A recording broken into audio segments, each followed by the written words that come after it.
Danes izkopavamo najbolj zgodno sorto krompirja v Sloveniji. To je sorta Arov, ki rodi po slabih 2 mesecih, običajno na vrtu.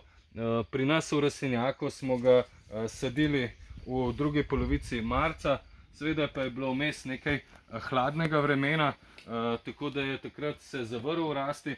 Zdaj pa že vidimo, da je lepo nastavil in tudi gomolji so lepi, veliki, tako da je kar lepo ga izkopavati in danes bomo uživali v mladem pečenem krompirju. Sorta Arov pa je tudi sorta krompirja, ki je namenjena tudi za ozimnico. Običajno ima 5-6 gomoljev v grmu. Takole vidimo, da so gomolji pa kar veliki, praktično za celo dlan.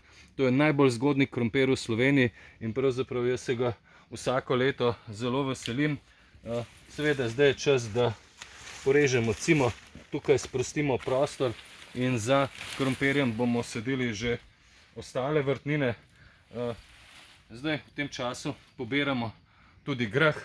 Grah vidimo, da pobiramo, ko ni več ploščat, ko je v krogu, takrat je notri polno zrnja, ga oluščimo, potem zamrznemo ali pa porabimo svežega.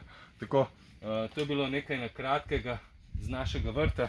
Priporočam pa, da tudi drugo leto na vašem vrtu ali v rastlinjaku posadite najbolj zgodno sorto krompirja Arov in se pravzaprav veselite pridelka, hkrati pa tudi na njem ni plesni, kajti plesen na vrtu še zdaj ni in mi ga izkopljemo že po 2 mesecih. Tudi na vrtu bo kmalu v začetku junija, v polovici junija za pobiranje, v rastlinjaku pa bo ravno zdaj romal v pečico.